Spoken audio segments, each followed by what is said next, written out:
ನಮಸ್ತೆ ಸ್ನೇಹಿತರೆ, Shri Ganesh jewellery works ಗದಗ್ಗೆ ಸ್ವಾಗತ. ಬಂಗಾರದ ಅರಗಿನ ತೋಡೆ ಬಳೆಗಳನ್ನ ರೆಡಿ ಮಾಡ್ತಾ ಇದೀವಿ ನೋಡಿ ಸ್ನೇಹಿತರೆ. ಸೊ ಯಾವುದೇ ಕಾರಣಕ್ಕೂ ಇದು ನಮ್ಮ ಶಾಪಲ್ಲಿ ರೆಡಿ ಸಿಗಲ್ಲ. ಯಾಕಂತ ಹೇಳಿದ್ರೆ ಅರಗು ತುಂಬಿದ ಮೇಲೆ ಕಸ್ಟಮರ್ಸ್ಗೆ ಅದರ ಆ್ಯಕ್ಚುಲ್ ವೇಟ್ ಗೊತ್ತಾಗಲ್ಲ. ಅದಕ್ಕೆ ನಾವೇನು ಮಾಡ್ತೀವಿ, ಈ ಥರದ ಬಂಗಾರದ ಮೇಲಿನ ಪ್ಲೇಟ್ ರೆಡಿ ಮಾಡಿ ಇಟ್ಕೊಂಡಿರ್ತೀವಿ. ಆ್ಯಕ್ಚುಲ್ ವೇಟ್ ತೋರಿಸ್ತೀವಿ ಕಸ್ಟಮರ್ಸ್ಗೆ.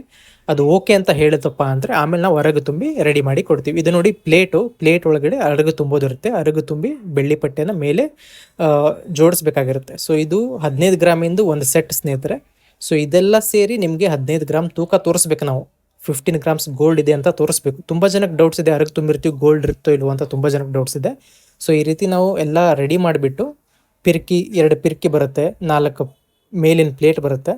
ಈ ಥರ ಎಲ್ಲ ಸೇರಿಸಿ 15 ಗ್ರಾಮ್ ತೂಕ ತೋರಿಸಿದ್ದು ನೋಡಿ. 14.960 ಗ್ರಾಮ್ಸ್ ಕೂತಿದೆ. 15 ಗ್ರಾಮ್ ಅಂದರೆ ಹೆಚ್ಚು ಕಡಿಮೆ ಆಗುತ್ತೆ, ಸ್ವಲ್ಪ ಕಡಿಮೆ ಕೂತಿದೆ 40 ಮಿಲಿ. ಓಕೆ, ಈ ಥರ ಕಸ್ಟಮರ್ಸ್ಗೆ ತೂಕ ತೋರಿಸ್ತೀವಿ ನೋಡಿ. ಸರ್ 14.960 ಇದೆ ಗ್ರಾಮ್ಸು ಪ್ಲೇಟು, ಇದು ಓಕೆ ಅಂದರೆ ನಾವು ಅರಗು ತುಂಬ್ತೀವಿ ಅಂತ ಹೇಳ್ತೀವಿ. ಅವ್ರು ಓಕೆ ಅಂದಮೇಲೆ ಅರಗು ತುಂಬಿ ಈ ರೀತಿ ಫಿನಿಶಿಂಗ್ ಮಾಡಿ ಕೊಡ್ತೀವಿ. ನೋಡ್ತಾ ಇರ್ಬೋದು ಫಿನಿಶಿಂಗ್ ಯಾವ ರೀತಿ ಬಂದಿದೆ ಅಂತ.